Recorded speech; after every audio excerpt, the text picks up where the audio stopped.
what are some really practical, actionable things, comments, feedback, nuggets, guidance that you have for someone who really doesn't? You said something earlier in the show, I'm just going to touch on it. Like, you come out of the military, and one thing they don't teach you is how to advocate for yourself, or how to look for a job. And I always joke around saying, hey, being good at looking for jobs isn't something you want to be good at. And you and I have laughed about that a lot. But sometimes it's, hey, I really need a job. I need to support my family. I need to put food on the table. Like, I need work.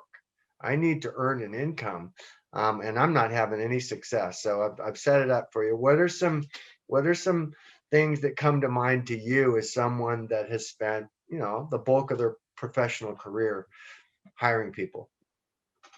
Well, I mean, there are a number of things that candidates can do, whether you're fresh out of the service, out of school, or you're 10, 15, 20 years into your career. Some of the basics are, look at the job description. What are some of the key points in there that you could potentially use to edit your resume so there's somewhat of a match?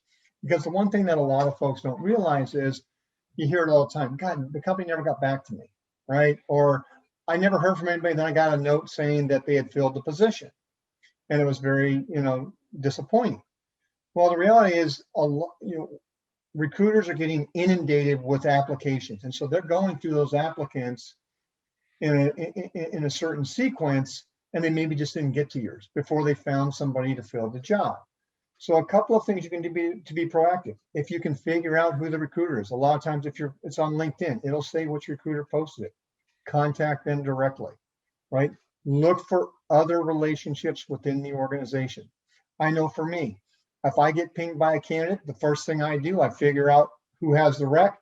I forward the note to the recruiter and say, look, take a look at this candidate and disposition them, but I want a personal note if we're not going to be interviewing them, right?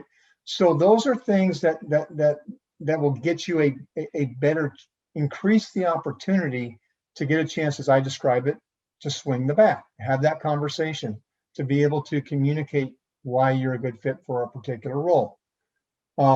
If you have a relationship you can leverage in the organization, number one, right? Number two, find out who's there and try and connect with them, because just applying and expecting something to happen is not a very good outcome. You're not going to get a lot of success that way. And then the other part of it too is, once you're in that conversation, one of the things that you can do so that you can position your responses to what they're looking for at some point early in the conversation, because a lot of times the recruiter will say, here's an overview of what we're looking for, and they'll be very short about it. And then they want to get right into you, right? To figure out, are you going to be a match? Well, you don't really know what they're looking for. So if you can say, pardon me, can I just ask a question real quick? And one of the questions that could be very impactful is, what are the 2 or 3 most important things you're looking for from a candidate in this role?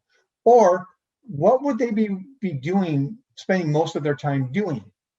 When you get that information, now when they ask you questions about the role, you're in a position to say, okay, instead of answering it this way, I'm going to answer it a different way with this different lens, because they've given me new information so I can make myself a better fit for that role. Or the other thing could be, hey, you know what? Based on what you're telling me, you self-select out. Hey, this isn't a role for me. And that's fine too. You don't waste anybody's time. But those are a couple of things that you can do so that, one, you get a chance to speak to somebody about the opportunity. And two, when you have that chance to speak, it's more focused and you have a better chance of advancing to the next step of the process.